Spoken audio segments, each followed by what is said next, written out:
Hello, everybody. Please pardon the way that I look. We are quarantined in our home, self-quarantined.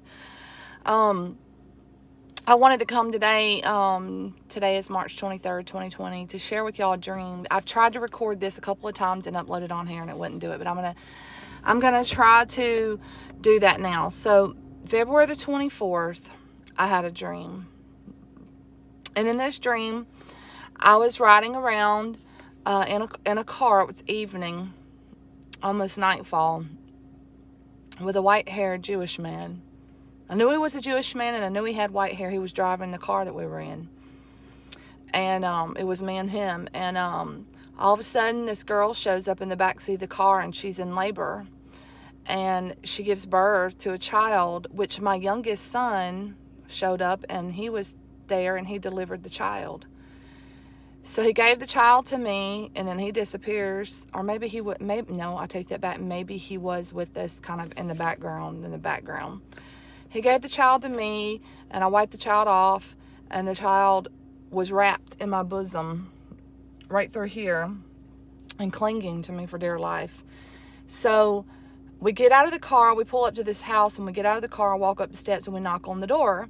And I say to the lady, your daughter delivered a child in my car and left it for dead. I don't remember what she said to me, but it skips over and I see her daughters. She had 4 daughters and they were in a room. And I saw the girl that had the baby and left it for dead. And I just thanked her for not aborting her baby.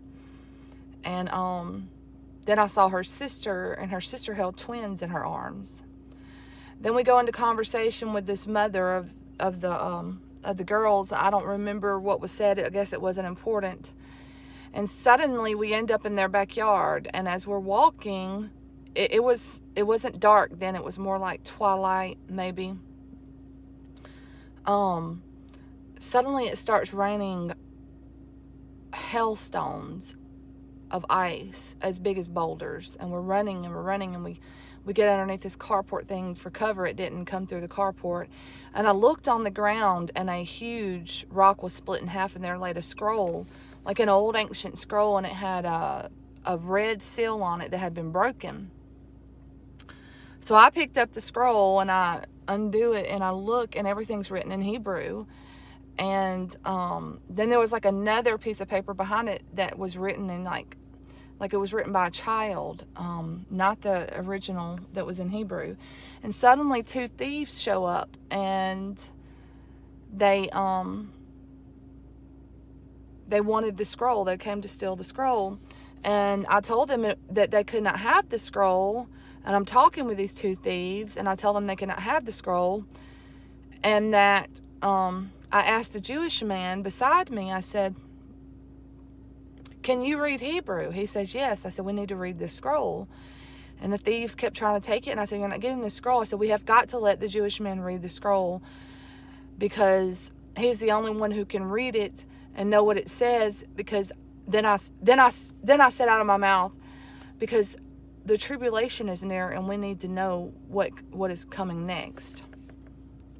So then I woke up from the dream. And I still, look, the Lord has helped me to interpret other people's dreams. Sometimes I can interpret my son's, not 100%. Someone else could give me a dream, like a church member told me one time about this dream that she had, that she was in her apartment and she wasn't feeling well. I think that's what she said. And she said the whole building shook, and the rafters and everything started falling on her, but she was protected. And I immediately knew that it was something internally, something going on with her body and her health, because her apartment represented her life, and then her not feeling well represented her health. And not long after that, she went through a health crisis. But she's fine. She's fine. The Lord protected her. So see, I can see things like that, but this one kind of, I don't know if this has to do with personal ministry for the end times for me. I don't know. But if any of you have any, if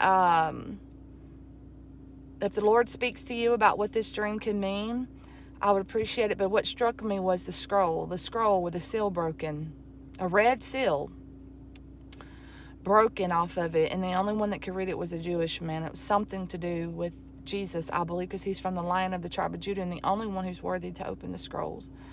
So anyway, God bless y'all. Love you so much. Hope and pray y'all have a blessed evening. I'm probably going to make several more videos tonight with the same attire on, because I've got so much to say and everything. But this particular video, I'm going to stop now. But anyway, God bless y'all. Bye-bye.